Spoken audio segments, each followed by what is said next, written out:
Hello, good afternoon and welcome to this June meeting of the Derby and Derbyshire Integrated Care Partnership. Before I go to apologies, I'd just like to welcome Councillor Dawn Abbott from Derbyshire, who's the new Cabinet Member for Health and Communities. And Dawn, as you probably know, as the Chair of the Health and Wellbeing Board in Derbyshire, thereby automatically co-chairs the ICP along with myself. So I think Dawn will be chairing the next meeting. Yeah. Thank you very much. Do we have any apologies?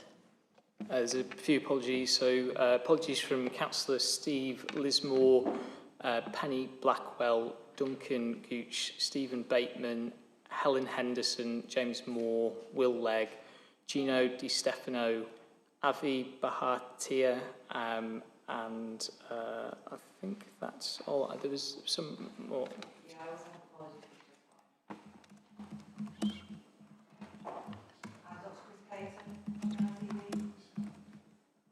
Did you want to give an apology as well?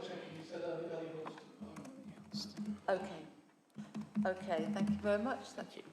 Thanks for that. There aren't any late items. Do we have any declarations of interest? No, thank you. Are we all happy to accept the minutes as presented of the last meeting on the 16th of April? Yes? Do I take silence as assent? Thank you. We just have one item on the Integrated Care Partnership Log of Actions and Risks, which is an update, it's not due yet, on the integration between the Derbyshire Community Health NHS Trust and Derbyshire County Council on their kind of community first discharge project, but that isn't actually due yet, so that's fine. So that's in progress. So there's nothing else on that. So what I'll do now then is move straight on to the first item, which is an overview of the Integrated Care Strategy. And I understand that it's Nikki who... Oh, no, I haven't actually asked people for introductions. Sorry, I'm so used to not doing that. Forgive me. I said I'd do that and I've just raced into it. So... we will introduce each other. I'll start with myself. I'm Councillor Alison Martin. I'm the Cabinet Member here in Derby for Health and Adult Care. I'm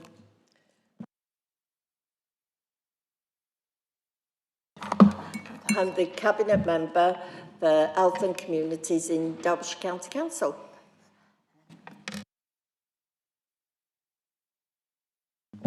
Thank you, Chair. I'm Simon Stevens. I'm the Executive Director for Adult Social Care and Health at Derbyshire County Council. Good afternoon, Joss Barnes, Derbyshire County Council and Cabinet Member for Adult Care. Hi, Jane Needham. I'm Director of Strategy, Transformation and Digital at DCHS, and I'm the SRO for the Stay Well element of the Integrated Care Strategy.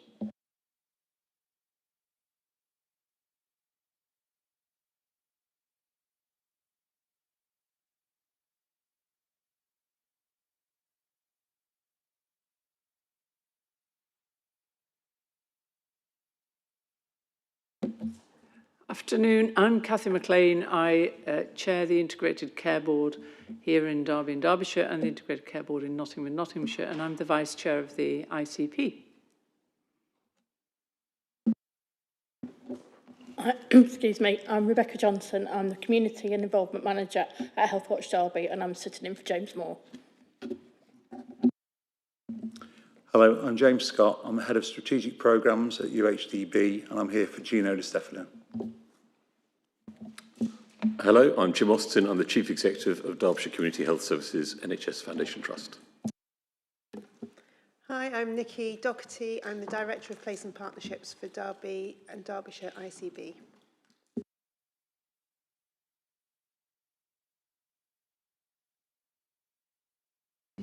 Thank you. I'll use another microphone. I'll speak quite loudly. Good afternoon. I'm Helen Dillistone. I'm Chief of Staff for the ICB here in Derby and Derbyshire, and I'm deputising for Dr. Chris Clayton, who's the Chief Executive of the ICB. Thank you. Hi everyone, I'm Laura French. I'm Director of Population Health Management here in the Derby and Derbyshire Integrated Care Board, and I'm also here on behalf of Chris Weiner. Hello, I'm Simon Harvey. I'm Assistant Director of Public Health for Derbyshire County Council, and I'm standing in for Ellie Hulston today.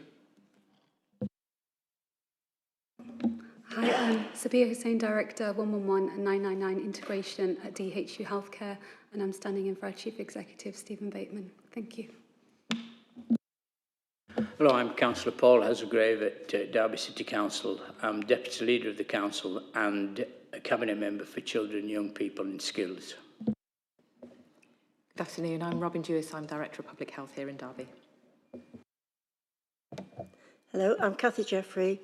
I'm from Bolsover District Council. I'm the Junior Cabinet Member for Health and Wellbeing. I'm here on behalf of Mary Dooley. Good afternoon, Aaron Johnson, Bolsover District Council, Health and Wellbeing and Partnerships Lead. Excellent, thank you everybody. Right, to go back to where we were before then. So we're going to have, our first item is the overview of the integrated care strategy. And are you going to lead us on that, Nikki? Thank you. Yes, I think there's a, have you got a presentation to share? Thank you. Whilst we're waiting for that to come up, I'll just say thank you to Alison Wynne as well, who has done the lion's share of the work on pulling this paper and presentation together. And hopefully we'll do it justice. So we've got, what we're going to do is we're going to take you through the integrated care strategy, and quite a lot of this slide deck is from when it was first agreed. So we're going to, recognising there are new people in the room, including myself, who weren't here when that first happened, we're going to take you through what we said in the strategy and then just some reflections from the work done so far and what we've heard before. So if we go on to the next slide.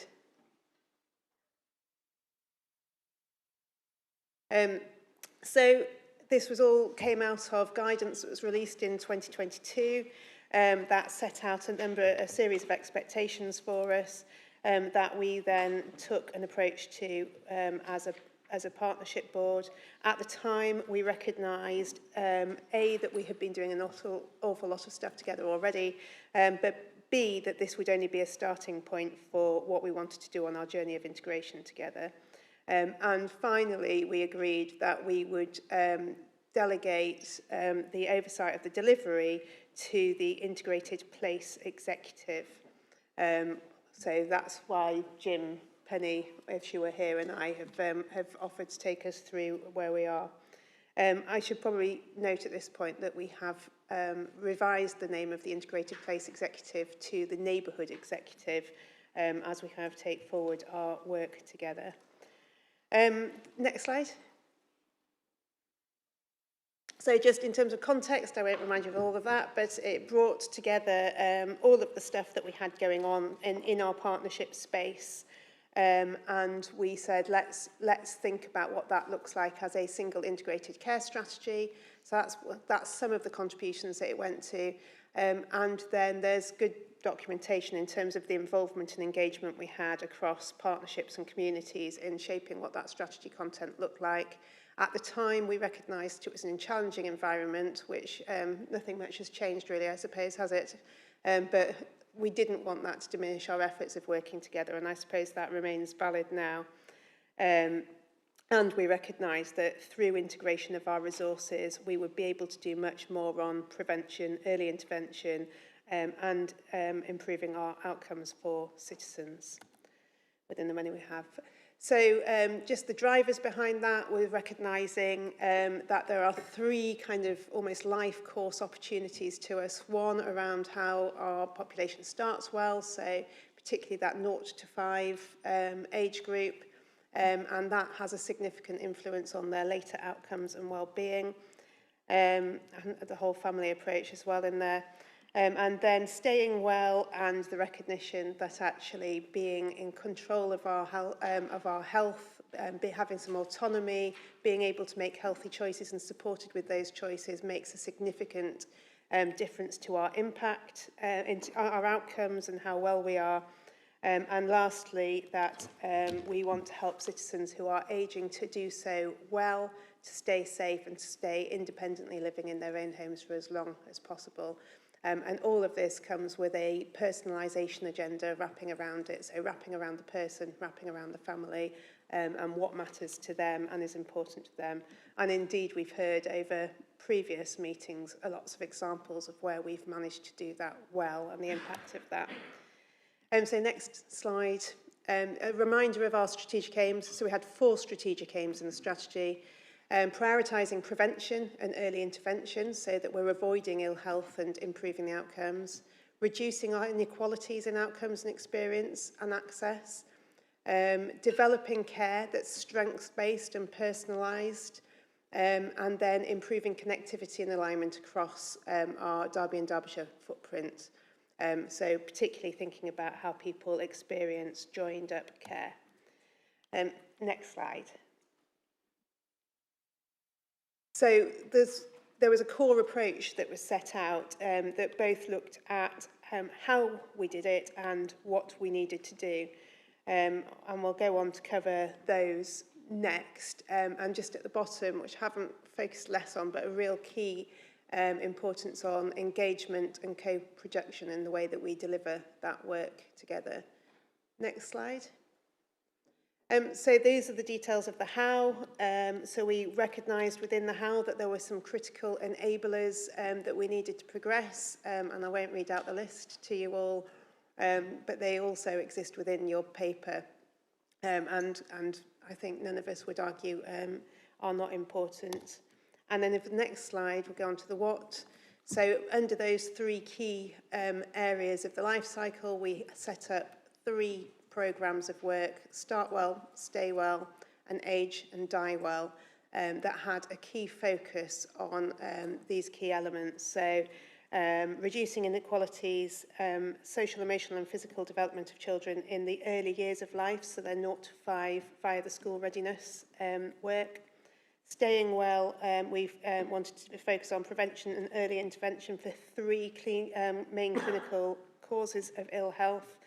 So those were circulatory disease, respiratory disease and cancer. And then the last one, Age and Die Well, we wanted to support people to stay well in their usual place of residence for as long as possible. So we have developed wraparound teams around the person to support them to do that. So a lot of that sits with Team Up and our end-of-life care programmes, as well as the discharge pathways that we've been working on. So I've probably just covered some of this now. If we go on to the next slide, there are a couple on enablers and where we've kind of got to there. So we have got one workforce programme that is launched and underway, and we've had updates into this meeting on progress with that. We have introduced the shared care record across health and social care, and there are approximately 10,000 documents accessed a week to support us working in an integrated way around patients. In terms of the strengths-based approach, that has been an underlying key focus of the way that we've done this in each of our programmes, and each of our programmes will be able to talk to you about the personalisation and strengths-based approaches that they have taken to achieve better outcomes for people and their families. Next slide. Some more of the enablers where we've made progress but probably still need to think more about this. So population health management, we've heard before, we've had more of a struggle in getting to the detail of that and really getting some good data. However, there are good examples in the work that we've done where we have used population health data to make informed decisions. Stay Well is a particularly good example of that. Commissioning, it's, as it says there, it's met the need to date, but just recognising that we are still in that very difficult place, or moving into an even more difficult place over the next 6 months, where we will have to keep an eye on what that does do in relation to our strategic working together. Voluntary and community sector, we have got a memorandum of understanding that we've been driving forward together. You could argue that that's really great, but I've kind of put it in a bit of a there's more to do, because there's more for us to do to make that a real reality and have the full benefit that we intended through it. And on the estate work, there is estate work happening, and we have an ADEPT programme which did pause for some time but has now been relaunched. Next slide, please. And then in the what, in our programmes of work, of course, probably we've heard more about those over the last year than the enablers. So Start Well, we do know, slowed a little with the project management resource that was lost, but has still made progress, and they have reduced their focus onto a single priority area around special education needs for their school readiness work. Stay Well has successfully completed a tobacco sprint and is now in the progress of, mid-sprint for an obesity challenge. Next one. And then finally with Age and Die Well, we have the Team Up home visiting service and full services. We have a programme of work around end-of-life care, the Living Well with mental health, our community transformation and discharge work, and developing the infrastructure that will help us to integrate around that neighbourhood model. And we have heard, I think we've heard about all of those, perhaps less so on the community transformation and neighbourhood model as they're more recent developments. Next slide, please. So looking forward, for 25-26, we will continue to take forward our programmes as described, and a particular piece of work around really getting that infrastructure to support scaling up the integration work we've begun. And we'll need to put more progress, more support into our Start Well programme, particularly around resources to support them and some of those enablers.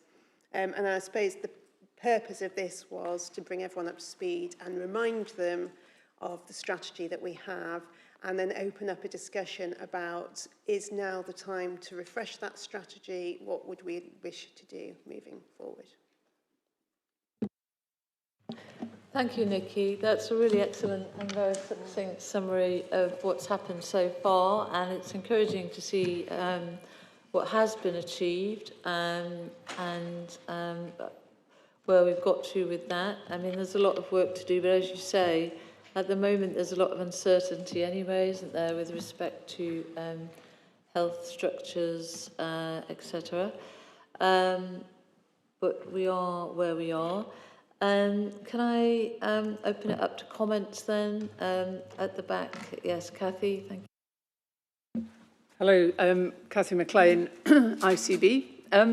Thank you very much. I think it's really good to review where we are and good to see where we've completed some work. The bit, and Chair, you won't be surprised to hear me that the bit that I would like to see next is some metrics around where were we, where are we, and where are we going in terms of those things. Because I think it's fine to say we've had a programme on X or we've completed things.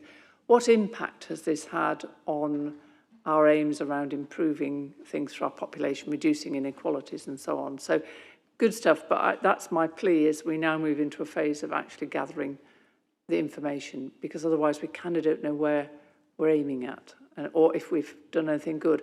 I think you need that, you know, if you're thinking about refreshing it, what might you do differently? Thank you.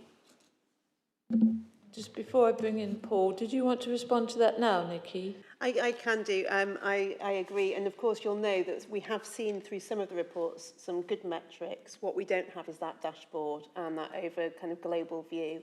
And it's certainly something we've been talking about through the Neighbourhood Executive as a priority for us moving forward. So very supportive of that. Thank you. Councillor Heathergrave. I think Kath makes a really good point, and I think it would be really interesting to look at, for example, what effect the family hubs, where there are localities with family hubs, has had on the Start Well programme and getting children school ready.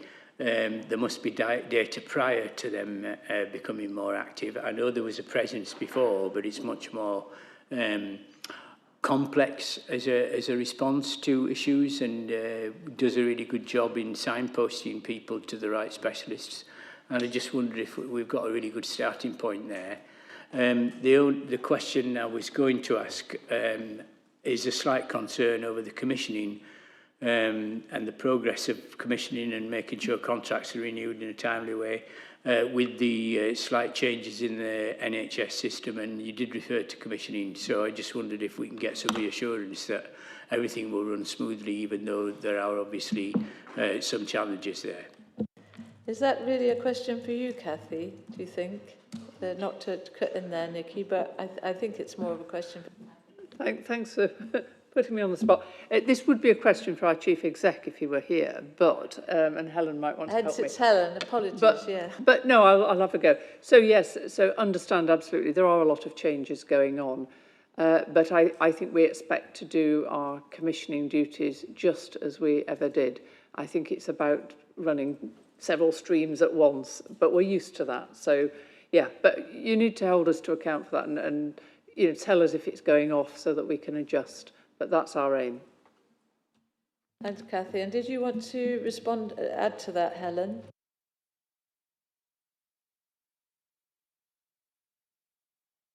Thank you. And just in relation to your first point, Paul, we did, I think it was at the last meeting or maybe the meeting before, I don't remember, but we did receive a report to the ICP on from Fiona Colton on the work happening in the hubs, and I'm sure there were statistics embedded within it.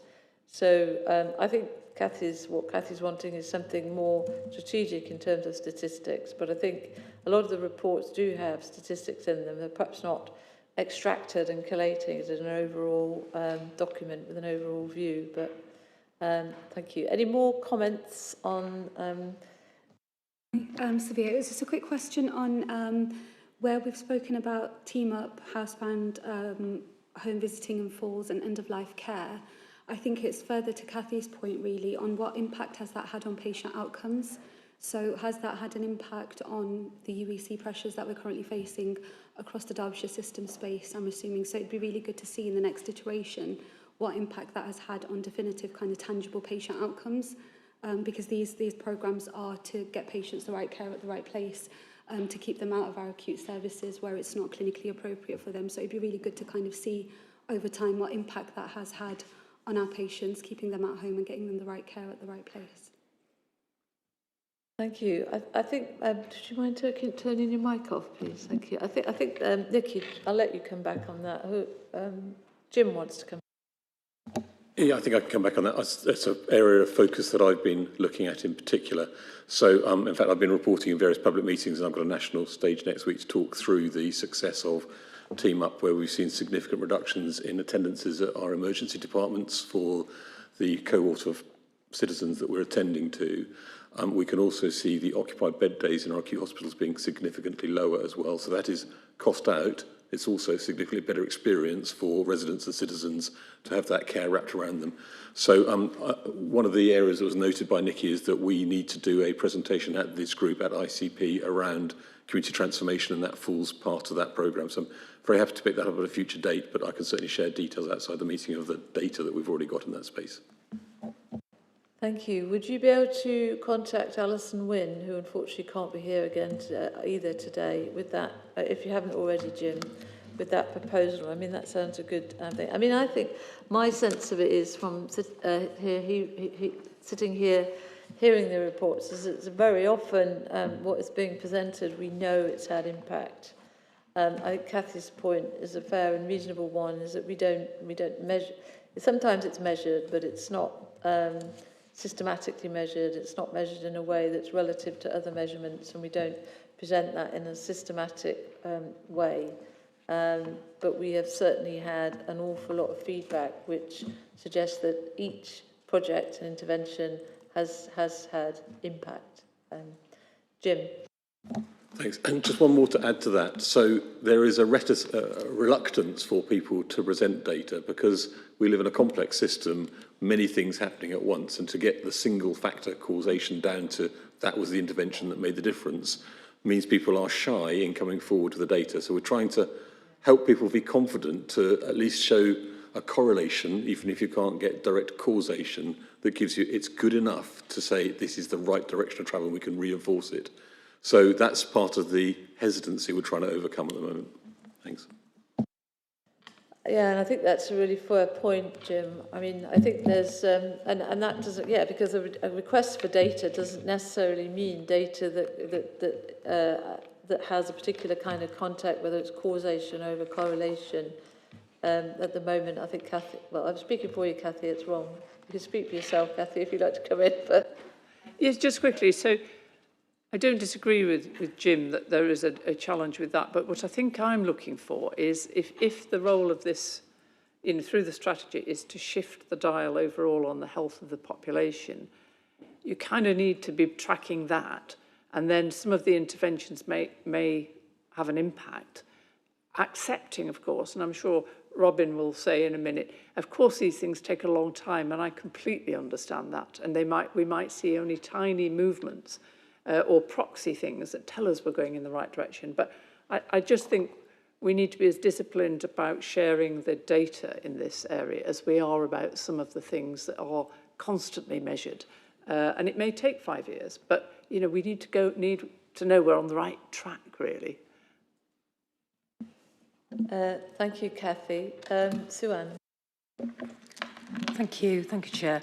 I suppose just one query around the time span for this strategy, because it says 2023, but I wasn't quite sure in terms of if it spanned 5 years. If we're looking for a review, it's not really clear in the report. And the second point builds on Councillor Heselgrave's query around the children's data. So there is a small mention of children's strategies in this, but I think there's quite a lot more that's moving in the children's space, which if we are having a refresh, I would want to see a little bit more reflected around the government reforms around Families First for Children, linked in with the neighbourhood model, and also potentially the police's prevention model, which will all help the overall outcomes in this strategy. Thank you.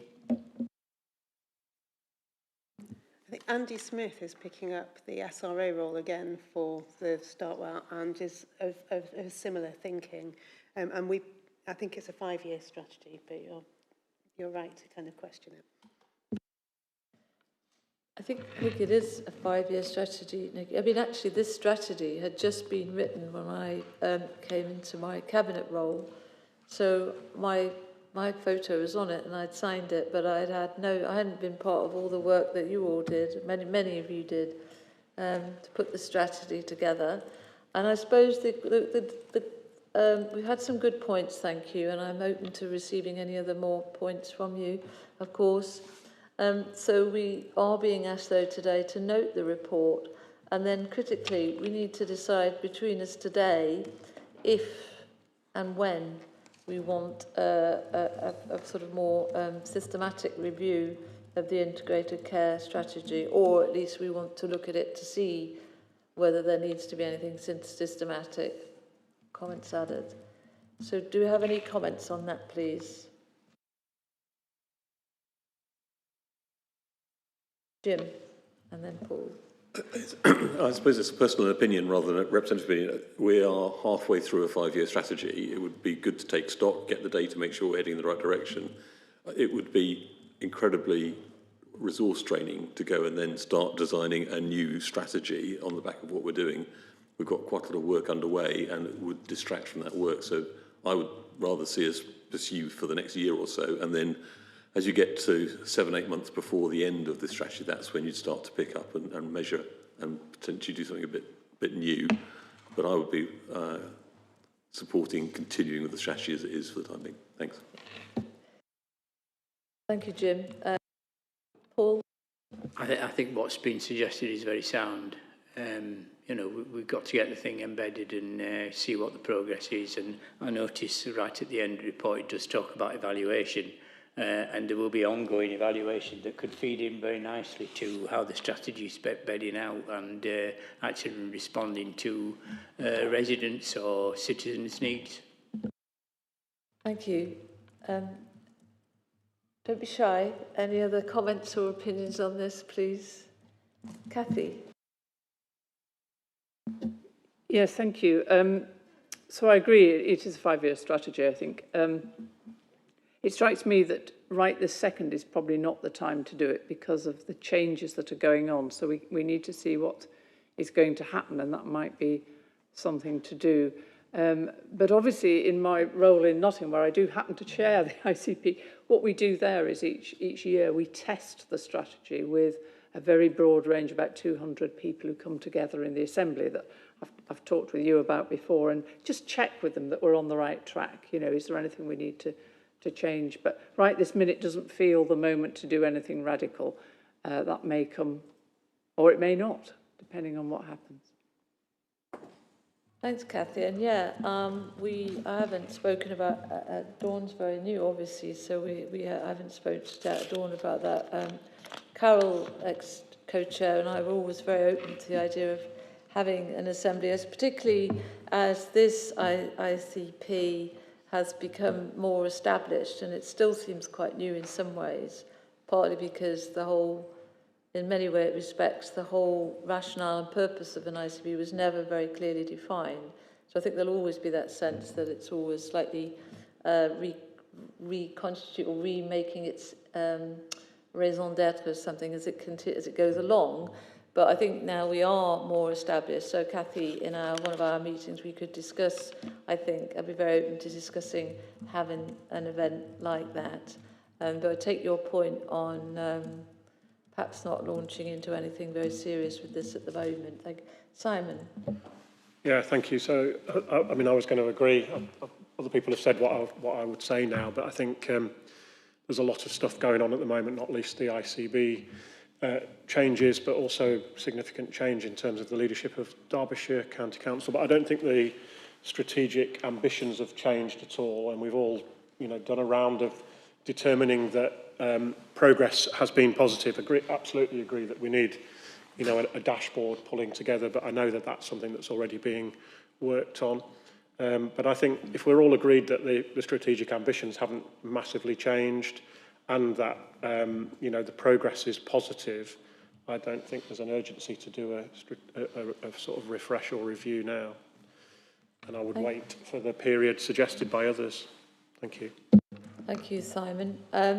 Robin. Thank you. Yeah, I'd absolutely agree that I wouldn't want to be refreshing the strategy now, but it might be an opportunity to have a bit of a reflection on what's gone really well and why it's gone really well and what the ingredients to that have been. Because I think just looking at the strategy and the progress with it, there's some areas that we've got really good progress with and others where we've really struggled, and just understanding what's helped to make that really good progress so that we can move that over to the areas that are struggling. And forgive me if this is obvious to the rest of the room, Robin, but in what format and when would you like to see that happen? How? So I think that would be a small group of the people who've been leading the particular areas, including the people involved within the enablers as well, which I think are a key part of that, to come together and to have a period to look. We did have the period of reflection, didn't we, around how the Integrated Care Partnership was working. So I'm imagining something a little bit similar to that, but a much smaller group of people to come together and to just to have a think into the detail around what's made things work. And is that something, without it being too onerous, because I think we're all very conscious, I certainly am, that nearly everybody in the room at the moment is dealing with major structural change in their areas of responsibility. Is that something that you sort of envisage a report back here? Yes, yeah. Our next meeting's not till later in the year, is it? It's in October, so a report to the next meeting. Yeah. So the mood of the room, as I've had it so far, unless we've got some very quiet people with very strong opinions, is that we don't need, it often happens, we don't need, we don't, there's no sense that this is particularly necessary to launch into a review of the ICS, and there's a strong feeling that it isn't really a very good moment because of all the other reforms that are happening anyway. However, Robin is suggesting, what you've just heard suggests, a small group of enablers come together, have a little reflection on what has gone well, and just to give a short report back. Can people support that idea?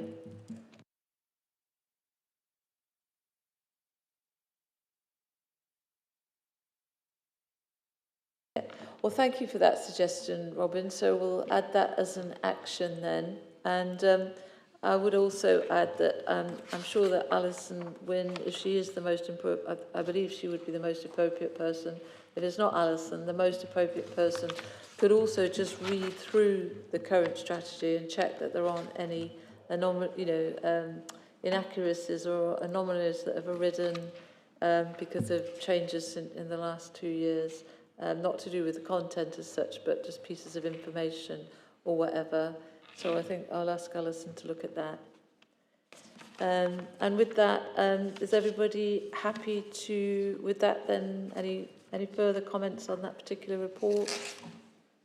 No? Okay, thank you very much for that. Thank you. So now we're going to move on ahead of time, you'll be pleased to know, on to the Strategic Intelligence and Population Health Management Report. And Chris Weiner, I always call him Viner. I take that right. I think it sounds better as Viner than Weiner. But he's not here. And Laura, you're going to present this. That's right, yes. Thank you. Hi everyone, I'm Laura. I'm Director of Population Health Management here in the ICB, and I apologise to anyone watching. The camera doesn't like my monochrome top, so I'll try and stop that from being too distracting. Whoever put the agenda together today did me a great favour by putting that presentation first, because the Integrated Care Strategy actually provides really important strategic context for what I'm about to talk about, which is the approach that we have here to population health management.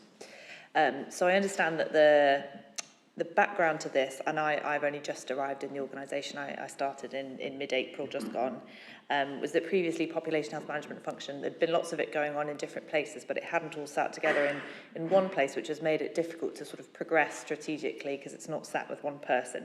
However, now I've started in post, so what I've been doing is putting together what I think could be the key elements of our population health approach as a system.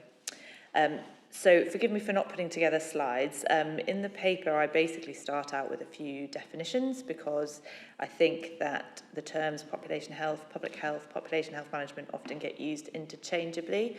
And although they definitely share elements in common, they're not necessarily the same thing. So I start out by clarifying just exactly what I'm talking about here. And as I see it, population health is considering the health of a population, which sounds like an obvious thing to say, but population health management refers to a specific kind of methodology of the way that we try and achieve those outcomes that have just been outlined for us in the strategy.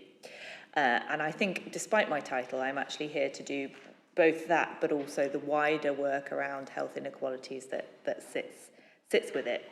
And so what I then have gone on to outline in the paper is what I think are the key elements of a public health or a population health approach to a problem, which actually mirror a lot of what is in the ICS strategy and also what is in the Derbyshire public health strategy as well, so that we've got sort of lining up across the system. And those key elements include things such as an understanding of the wider determinants of health, so helping people to think sequentially and in an ordered fashion about what are the causes of the things that we are seeing, and therefore how can we help get in front of those with preventative intervention. The elements of partnership and integration, which I'm sure gets spoken about a lot here, and we've also talked about it today in terms of the need for working together across system and sharing resource and information, but also, and crucially probably to what we're talking about today, the intelligent use of data and evidence. So that's the key strategic use of information in how we make decisions about what we do, and where we do it and how it works for the best for our population. And that has been the thing that I think has been a challenge, not just for Derby and Derbyshire, across the health system. It's always known as a challenge that we have lots of different bits of information that sit in lots of different places, and therefore what we need to solve in the first instance is that problem before we can kind of do really efficient population health management. So just as a brief summary, often what people are talking about when they're talking about population health management is the kind of act of choosing a segment of your population, and you can then, it means that you can describe that population really well. You can divide them up into groups, and then those groups you can stratify according to their risk of, for example, developing a particular condition or needing a hospital admission. And at that point, you can then target your preventative intervention specifically for that group so that you know that you're getting the best out of that intervention. An example might be, for example, if you are looking to prevent admissions over winter with respiratory illness, you might think about how we look after our patients who have COPD.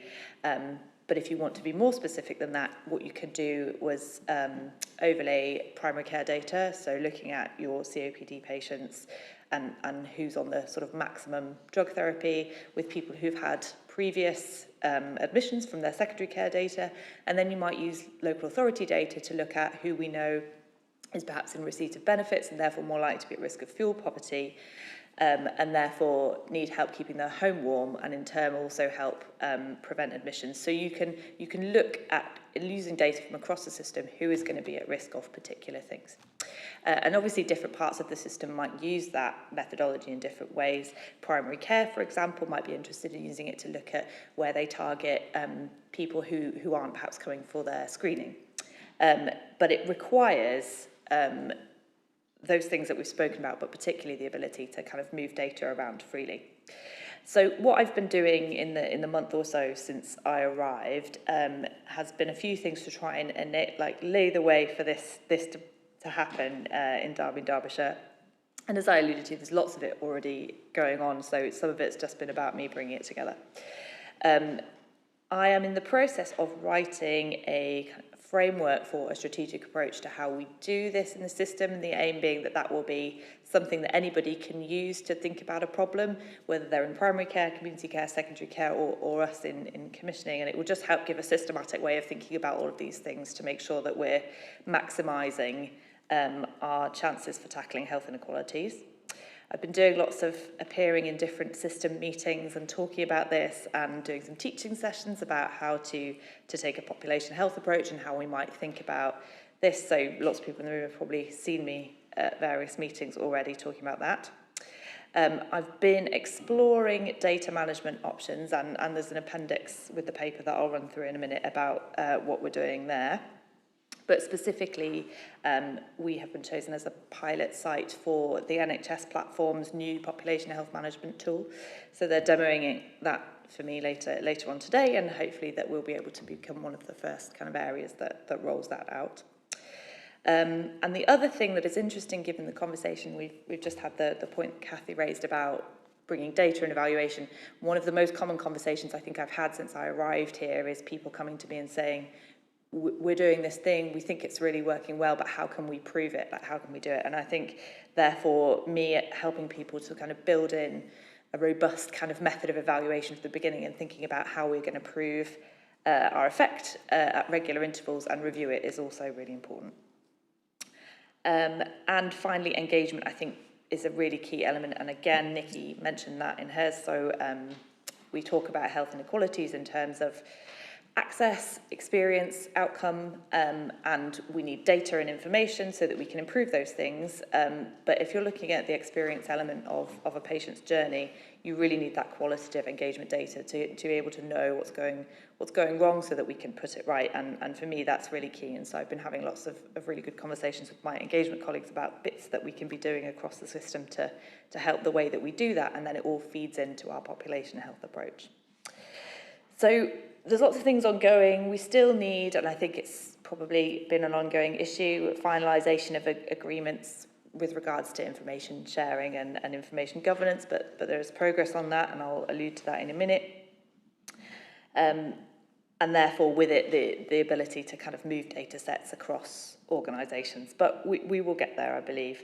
And I think probably what we also need is a kind of shared understanding and the strategic approach, which is why the first step today is coming to talk to the partnership, which is really helpful, and make sure that we're all kind of on the same page about things and that we have a regular way of feeding information between parts of the system.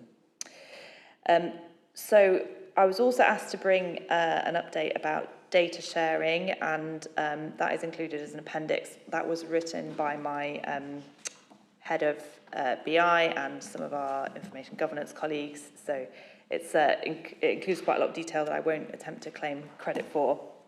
But in summary, the things that they've been working on in order to help us combine data, share it, segment it, and use it for decision making are having the ways in which we store data, so data warehousing, and we can then flow different data sets through our programs and use it to break them down and look at them, which sounds quite straightforward, but actually can be quite tricky. They're working on a data sharing framework between organisations and also looking at the legal basis for which we do that. And the thinking behind a section 251 is also included in that paper. And then, importantly, they've also been doing a lot of engagement with colleagues, particularly in primary care, who between them hold a huge amount of really useful data for this. But obviously, because of the way primary care is structured, often that's lots of different practices holding lots of different information. So we've got some really helpful colleagues who are really in the corner for this in primary care. So really today, I appreciate that this is still quite an early stage for my work here, as I'm only sort of a month and a bit in, but I just wanted to bring this for information, to sense check it, to ask for any questions, and also just to, I guess, update on the fact that we understand that data sharing is a really important thing and that we are progressing it, and to make sure that we don't lose momentum on that, because I can't really do proper population health management until we have a way to get all the data through our systems in a helpful way. Thank you. Well, thank you, Laura. I mean, that is quite impressive if you're only a month into the job. Is that correct? Probably about 2 months now, yeah, mid-April I started. Yeah. Oh, well, welcome, and welcome to the area. If you're not, are you from this area in Scilly? I'm from Sheffield. Okay, So. well, not really then. Not well. I'm from another county, Yorkshire. Another place, another world. But anyway, welcome and thank you. I think just very quickly, we have had a focus on data sharing, and that was a very early focus of this ICP. And I know that work has been ongoing because I've had a meeting with Chris Viner myself to check where that is going, but I appreciate there's a plea, and we will need to have recommendation here that people continue to join up to that. So, but before I ask for questions from the floor, so I'm selfishly asking my own question first here, but is it possible to say, because there is this, it does seem like a holy grail, this data sharing agreement. There are lots of holy grails, I think, at the moment in society generally, but in Derby and Derbyshire, this data sharing agreement does feel a bit like a holy grail. And I just wondered that how has the capacity to keep on driving forward that work been affected by the fact that we're looking at a restructuring of, well, the clustering anyway, of the ICBs? I mean, I think inevitably that takes capacity from almost everything to a certain degree, but I don't think it's in any way taken away from the urgency and the importance that we're assigning it. And actually, in some ways it can potentially be helpful on the basis that other regions have other ways of doing things, and we can learn from them. And those conversations in that sense can be helpful. I think in terms of impetus, I think having me now in post to kind of push it from a population health management point of view as well as everything else will be helpful. I think thinking about a legal basis, a framework, section 251, that might take a little longer, but certainly there seems to be real appetite within the system to have something in terms of project-specific agreements up and running sooner rather than later. And, I know colleagues in other areas also share that. So I think there's probably shared learning that we can gain from it. But yes, inevitably, when we're asking people to think about restructuring, that does take time away from other tasks. Thank you. Now, could I ask you to turn the mic off when you're not speaking as well, thanks, because it affects the recording. Thank you very much. Any comments, questions for Laura? Very, very quick question. Great presentation. I think from a public health perspective or health management perspective, because we've got a range of providers across the system space, we've got DCHS, we've got DHU, EMAS, for example, each organisation has their own health strategies, population management and also reducing health inequality strategy. So is one of the next steps of this kind of almost trying to align and find common ground across all of those services and kind of their individual strategies, because there'll be strands of commonality between them.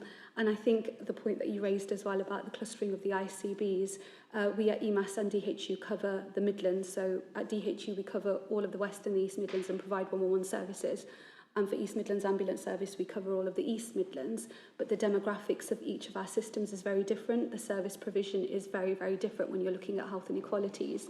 There's varying gaps in terms of services that are offered to our patients. So I think just a query really, is that taken into account maybe in the next phase, because warranted, it's quite early in your journey of kind of population management. So would that be a next step to kind of, we're going to clusters now, so the demographics will change, but also those health inequalities we're facing will change based on each of those localities as well.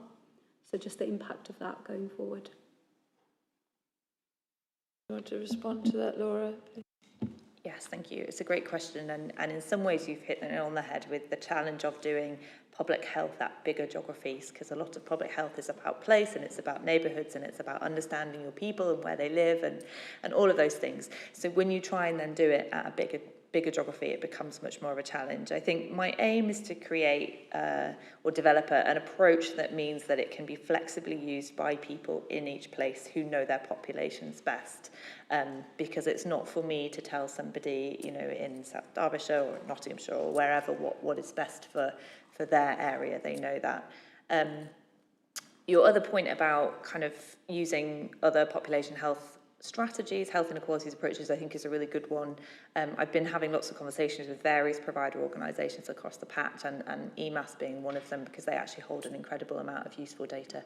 And certainly, yes, I plan to magpie from everybody's work to make sure that I know, what's going on and what's important for everybody. Absolutely. Thank you.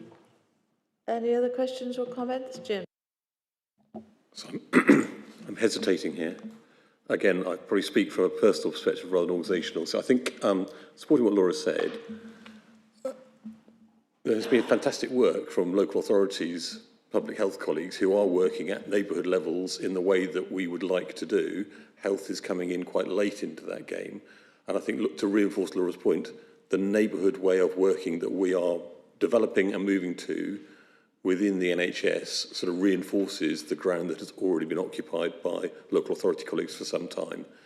And I am less concerned about clustering of large footprints and more concerned about making actionable data useful for neighbourhoods, which are populations that are more likely to reflect the demographic differences that were described. So I think what this paper is trying to say is that we are catching up from a health perspective. That's my reading of it.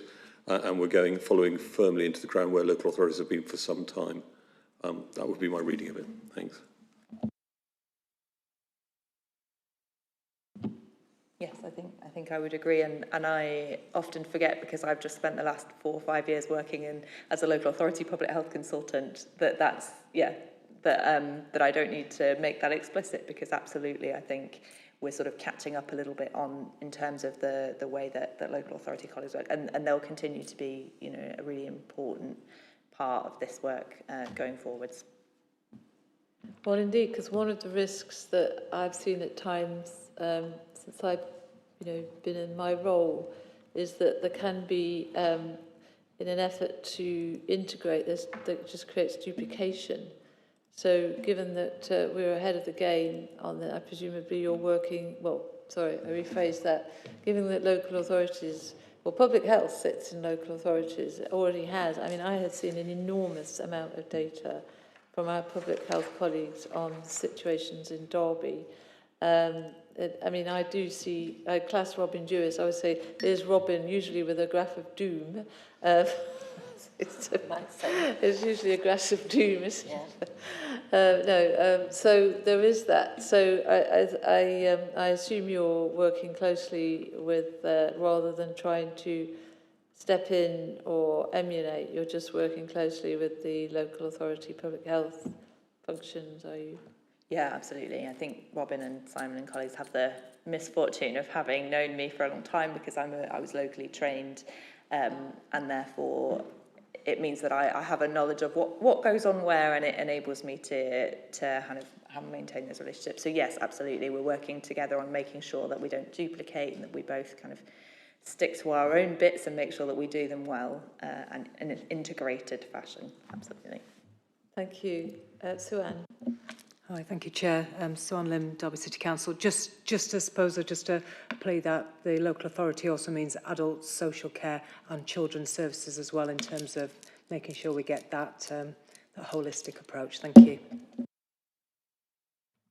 Thank you, Sue-Ann, and that is an important point. It's just I've seen some data from adults, a little bit from children's, but a vast amount from public health. But it is a really important point. So there is a vast amount of knowledge, as you know, in the Derby and Derbyshire, in the area that you're working into, as you know. And I do have a comment actually as well, if I may. Let's see, anybody else putting their hand up? I'm interested in this engagement and community involvement and these plans for stakeholder engagement with partners. I suppose the plan for stakeholder engagement with partners is something slightly different, but I suppose more specifically focused on this engagement and community involvement. And co-production. I mean, my sense of it, and I am more than happy to be told I'm completely wrong, that my general impression, both as a citizen, as a councillor, and etc., is that this is an area of enormous weakness for the NHS. And I suppose I wonder, what you mean by that. And if you could elaborate a little bit, what form would that take? How would it take? Who would you be working with? And also, sort of what the potential outcomes you're seeking are. And I'll just come clean at the outset, because I had the sense that on the one hand, there's just a system-driven delivery of healthcare. And then there's a recognition that that's no good because you're not talking to communities. But then there's this, I know the word co-production is used here, so you're probably going to use that as the answer to my question. But then there's a sort of talking to people and going away and trying to deliver what they want. Whereas my own opinion, and increasingly of this, is that, and I'm going to use this word, apologies, but it is a dialectic. It has to be a two-way process, and that a dialectic is both transformative at each time. It's not just two-way, it's transformative as the interactions unfold to actually improve people's health. So it's both. It can't be the system and it can't be the community. It has to be both. And I know that's a big ask, and that's the whole system, I think, in my opinion, needs to have that as an aim. But if you could just elaborate a little bit on what, at this very early stage of your job, you're thinking that might mean. Yeah, absolutely. And I think it's a great question and very important. I wouldn't like to necessarily comment on the NHS and engagement, given that I haven't done much work in that arena with health engagement. But what I have done is reasonable amounts as in my former job in Leicester as a public health consultant. And I think you're right, true co-production is a real challenge, and sometimes consultation, co-production, all of those words can be lip service in terms of we'll put a survey on the internet or whatever. So I think first of all, you have to if you're going to do it, you have to make it meaningful, as you've alluded to, and you have to also, as you say, find a way of making the people with whom you have consulted, making them aware of what you've done as a result of them sharing their time and their information with you. So previous areas where I've found it to be the most useful are in terms of where we have things, for example, like preventative interventions such as screening and vaccination, where we know that not everybody is taking it up as they should, and this is leading to poorer outcomes for certain groups. But of course, what we don't know is why, what it is, and if we don't ask and we don't ask properly and ask the right people and listen, then we don't find out and we can't change things. So we did a lot of very detailed small-scale community work during COVID in terms of engaging about COVID vaccination uptake. And I know that similarly in Derby, they've done similar. And the other place in which I think engagement is really important is when you're designing, recommissioning, creating any sort of big service. So the last example that I did this was our sexual health service.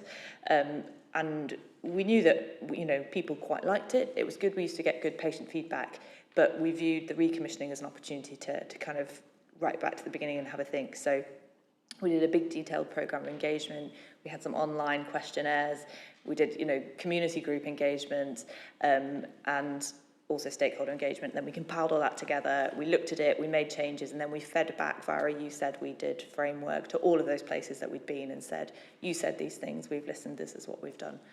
So it's really about making sure you ask the right questions so that you get the knowledge that you can really use, making sure you feed it back, and understanding that, yeah, this is a two-way street, so people are giving of their time and their information to you, and therefore it's up to you to use it as you would any other data source in the NHS, you know, appropriately and safely and securely. Thank you. And if I could just ask you to turn off your mic. So I think that is a brilliant answer, thank you. I would only just add, and this is something that's it's not possible to put in place on you, but I do think that though, I still think there's that sense of the responsibility. It's not just the hearing views, responding to, taking back. It's about that joint responsibility for health from a system and from communities and individuals and citizens.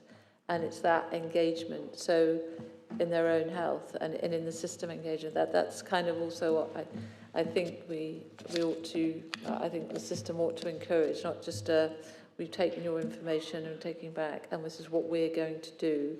It's about what, you know, working alongside people. What can you do, and as being part of that process. But that's what I feel is the ideal. But thank you for that. I mean, I would say just very quickly that I was recently at an engagement event that the ICB had held in Derby and one in Chesterfield around the sickle cell scandal, really. But I would give credit to Derby and Derbyshire ICB, who stepped in when NHS England evacuated, and actually have tried to literally engage and actually think on the feet. Chris Weiner was thinking on his feet and responding to views in the room as they were being given. So I've seen that, and I was very impressed, and I just want to give credit to the ICB for that and for the work that they've done, because they stepped in where there was a large and dangerous vacuum growing, and I know that work's ongoing, so I know there's more to be done there. Thank you. Right, any more comments on this paper? Any more questions? No? So what we're being asked today is to just acknowledge the contents of the report and give support to the approach outlined, which I think we've done. And then we also need to reaffirm a joint commitment to making progress on data sharing arrangements. And do I take it that everyone in this room can fully sign up to that? Well, thank you. So you never know, it might get there. I mean, you know, Right, thank you. We move on to, we're doing very well for time today, as I thought we might. We've got another report from you, Laura, in fact, work, health and skills integration update from yourself and Victoria Blackshaw. Yes, it's just me. It's the Laura French show today on this, I'm afraid. Thank you. Yes, so I cannot claim credit for the writing of this report. It was put together by my colleagues who work on this agenda, but they've asked me to come and talk through it today as the person who's now sort of overseeing this area of work. It seems a strange thing to sit in a population health management portfolio in some ways, but in other ways it made sense for me to think about it as an important, determinant of health that affects everybody. And it's also something I was quite involved with in my previous role. I was overseeing their Work Well pilot there, so it made sense for me to take it on here. They asked me today to come and provide basically an update on this area of work and the integration of work, health and skills across Derbyshire and actually the wider East Midlands, because a lot of work is being done on that footprint.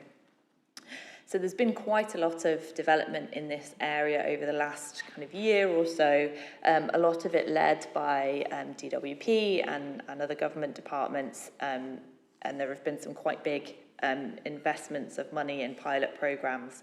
And so this paper just outlines a few of those activities in as much as they're going on locally.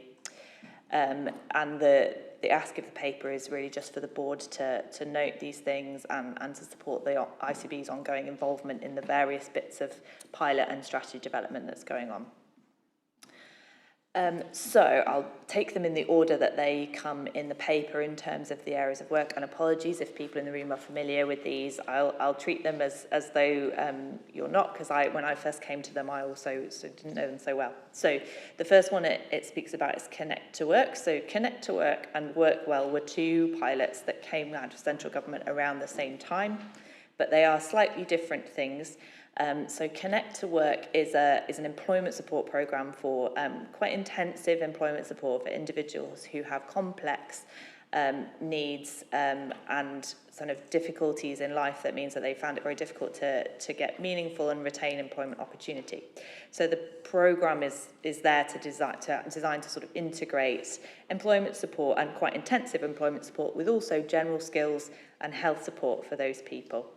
And the idea is that it's really person-centred, so it's much more personalised to that person, and it's based on a supportive employment model. Now, there are different ways of enacting this around the country, but here it's being led by our East Midlands Combined Authority. But there is also a pilot programme locally in Chesterfield, which is much smaller scale, following a similar model, which is kind of giving us an opportunity to see how it might work on our local population level. And again, this is a nice example of how it can be very interesting to have small scale kind of local examples of bigger programs to see how it works. So I believe that the planned rollout of this model, which is not yet happening on an anchor footprint, is from January. So Connect to Work, in contrast, there is also a similar programme called Work Well that is happening nationally. We are currently in a stage of preparing for Work Well. We entered a bid to be a pilot site, but we're unsuccessful, so currently we're just waiting and looking at what we have in readiness to launch this. But Work Well, in contrast to Connect to Work, which is a sort of intensive employment support service with a health integration, Work Well is a much more health-focused, and it's aimed at people who are either recently kind of fallen out of the workforce or at risk of doing so due to a health problem. It is any sort of health need or health problem, but it did make specific reference to people with low-level musculoskeletal problems and mental health problems, because those are the two biggest reasons for people requiring time off work in the UK. And the aim of that is to make it straightforward for people who require help with their support with their health to get back into the workplace or stay in the workplace, and make it more straightforward for those who don't work in an employment place with a single kind of occupational health function. And in most places, that the front door there is choosing to be primary care. But as I say, we weren't selected as a vanguard site, so at the moment those are happening around the country, and we are kind of preparing the ground for what we might be asked to do in terms of future opportunities. So doing things like stock taking what we have, talking to social prescribing teams who in lots of regions have been the people who are enacting this intervention. And also just having lots of discussions across authorities to understand the landscape and making sure that we're not duplicating anything. And then the final area covered on the paper is the local version of the Get Britain Working Plan. So that's a national initiative which was led by the DWP to address the labour market challenges, particularly health-related economic inactivity, and it's asking for strategic collaboration. Locally, EMCA, so the East Midlands Combined Authority, is in charge of coordinating our regional response, and so the plan is being developed in partnership with people from all of the local authorities and the ICBs. And the idea then is to create a sort of unified strategy that integrates work, health and skills. And it's currently in quite an early phase of development in terms of information gathering. They have a consultancy firm who are looking at working with us and with partners to collect information, and then we will work with them to move forward. Key components of the plan are outcome focused and developing formal structures for governance. Timeline wise, the plan is due for a review later on in the summer, and so it will move hopefully quite quickly in that sense. Our role really is kind of supporting the development of the health and work element of that strategy, and thinking about health related barriers to employment. As I see it, I think our role as a health organisation and probably as a wider health system when it comes to work and health is kind of threefold. Firstly, recognising the importance of work as a determinant of health, both positive and negative. So, negative if your health, if it's not kind of good, supportive employment, but if you are in good, supportive, well-paid employment with good conditions, that is a positive thing for one's health. The other element I think that we have a role is, of course, supporting people to be well enough to work or to regain their health to get back into the workplace. And then the third element that I think we have as an ICB is that of our role as an employer, as an anchor institution, as a buyer, as a commissioner of services, and therefore to promote economic inclusion and those opportunities for our local areas. So I think really those are our three kind of key roles that we have in any sort of health and work strategy. I think that's the bulk of what was in the paper. Sorry, that was a little bit bitty. But if anybody has any questions, please do ask and I will attempt to answer them, or certainly will point you in the right direction of our team. But everything's still at a relatively early phase in the rollout at the moment. Thank you. Thank you, Laura. And you've worked very hard this afternoon, and we haven't even got tea and coffee today because Lindsay's not here, so apologies for that. Councillor Hazelgrave, did you want to come in? Yeah, very pleasing. Ex officio, I'm a member of the board of EMCA, and I'm the chair of the Skills and Employment Board as well. And I'm really pleased that we are bringing health on as a partner formally. You're a massive employer across the East Midlands, but you're also a key to helping people get back to work quicker. I'll be, I think the appointment is at the board level rather than the Skills and Employment Board, but it might be worth having someone from health on the Skills and Employment Board so that we work in lockstep on that. So I'll be talking to the Mayor about that maybe. But really great to be having you on board, and I think it's a question of who will come along at the moment. Thank you.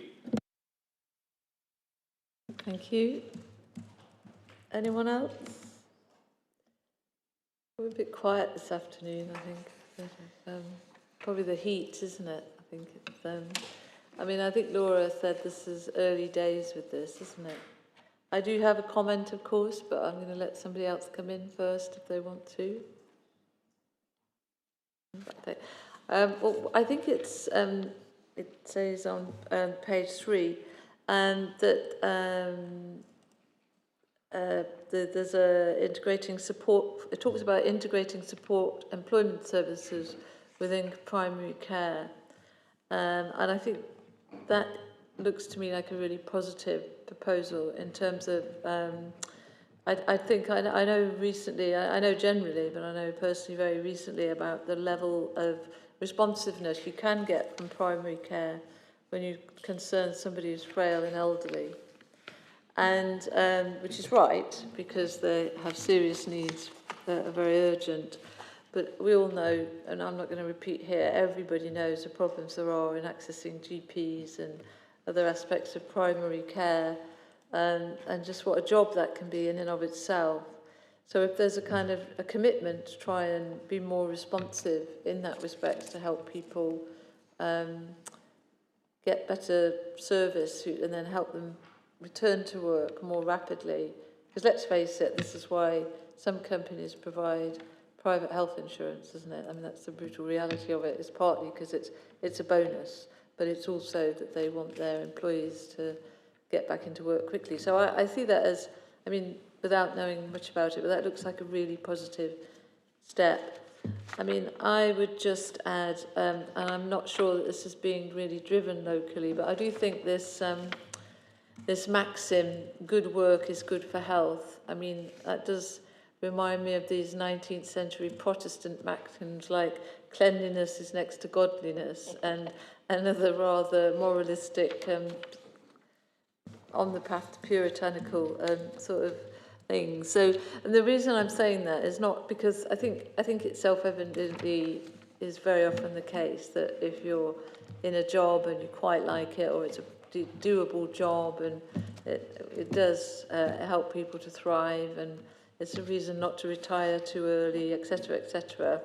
But just a slightly concerned problem is that some of these people you're talking about on page 1, they're not unhealthy. They're people with disabilities. And so some of those people will be able to go into work, but others can't. And I think it's worth, they won't be very difficult to get them to access meaningful work. And I think that needs to be recognised by the system, really. Because health is not their problem, fundamental problem. And related to that, I suppose, well, sort of related, I would say that, so the initiative, but again, is this the national one where we're talking about local authorities, Job Centre Plus and ICBs? That's good, but does it actually involve employers? Because my understanding for a lot of people who have disabilities and they're trying to get into work is the real hurdle is not their own health. Well, sometimes it is, obviously, and it's not necessarily always their own disabilities. It's finding somebody who's prepared to make those reasonable adjustments so that they can find work. So I suppose I've made my comment about these maxims, and nobody needs to respond to that if you don't want to. That's my own opinion. But if you could answer on this issue about to what extent actual employers are involved in this project. Thank you. Yes, and yeah, I agree with you to a certain extent. And I think that this support has to be person-centred, doesn't it? That's the key. It has to be not one size fits all, and has to work for the person in front of you. So agreed. I'm going to hand over to Simon in a minute because he is also the work and health person from Derbyshire County. But yes, employers, very important. I suspect the reason it's not down there is because they're not always named specifically when we get things from national, the national initiatives. I think because they don't want to dictate locally what the picture is. But absolutely, employers, both big and small, are a really important part of this work. Sometimes more of a challenge to engage in a kind of fair and representative way and to understand how we do it. But yes, absolutely agree, they are important. So within Derbyshire County Council, we've had, so building on what Laura said, these programmes that she's described are building on things that have been going on for some time. So one of the things we've had in Derbyshire running quite successfully is supported employment programmes to support people who are disabled or on long-term sickness into work, of which the funding from MCA will then come in and support that. But as you've picked up, one of the things we'd realised a few years ago is that bit about employer engagement. It's great saying, yes, we want to support people into work, but actually you have to have work to support people into. So one of the things that we'd piloted over the last couple of years was that employer engagement network. And it has been very successful, although we've run it on a very small scale with 3 people engaging about 50 employers and with networks and different things. And I think as we go into this, we will use that, scale that up to support the success of this programme. So actually we do have some of these things in place, and there's an opportunity, I think, to build on what we've already got. to really make this excellent. work. Well, I personally, I don't know whether this forum is the best one for it. I'd be interested in hearing more about that. I know you say you've got a pilot in Chesterfield. Is that your pilot? No, the one we're running is across the whole of Derbyshire. Right, okay. There is one. Who's running the one in Chesterfield then? Yeah, that's a primary care. Primary but care yes, one, that's okay. our team are helping with that.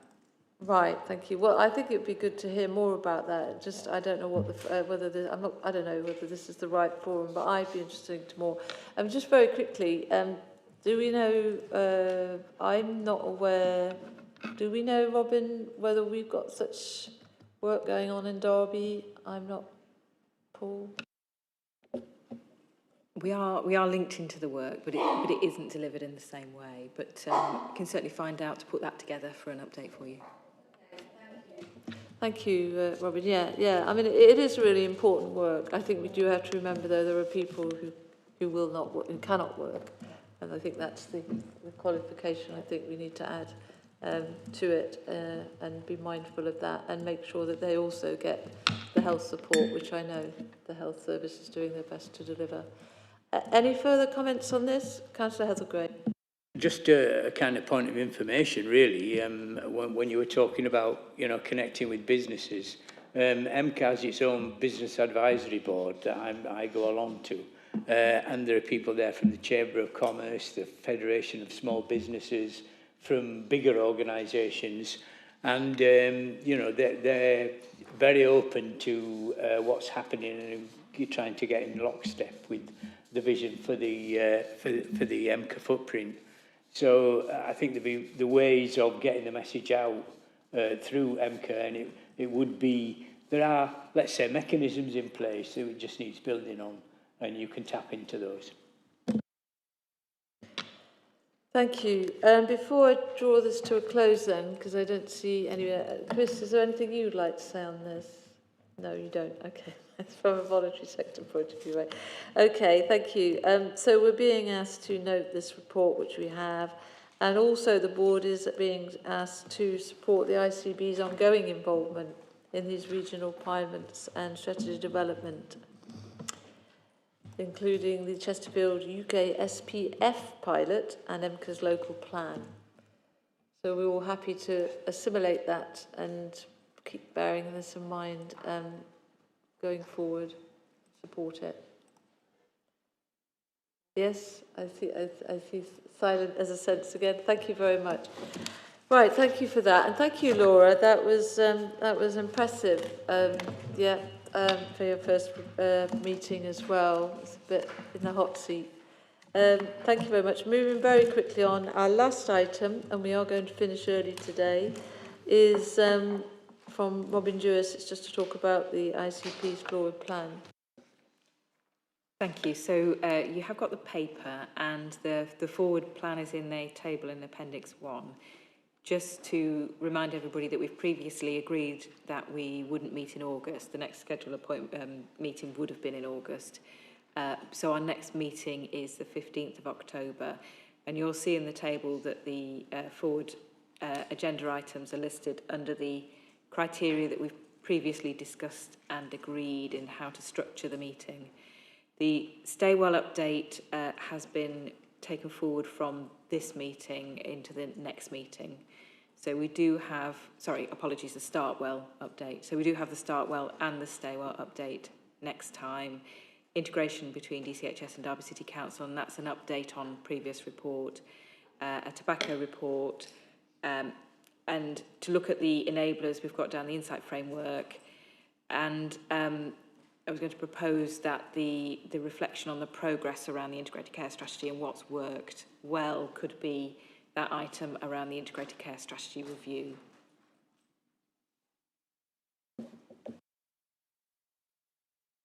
Thank you, Robin.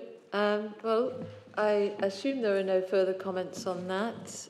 Jim, you're all lined up to come and give us an update next time? Yes. Yes. I just might, on the middle column there, deadline for reports Thursday, 27th of September. I'm thinking that should be 27th of November, maybe. So we'll get that corrected. But yes, I'm ready for the next meeting to do something on the integration work. I think that's quite an important point to note, actually, that the date is wrong, because there are some people like myself who just read it, look at the date, and then blank it there, not really realise that it's wrong. So that is the incorrect date, isn't it? So we can all recognise that. Thank you for pointing that out. Thank you. Well, if we have no further comments on that, I'd like to say thank you all very much for coming. Thank you, everybody who's given some really interesting reports this afternoon. And we look forward to our next meeting, which is not till October, and the updates we'll receive then. But thank you very much.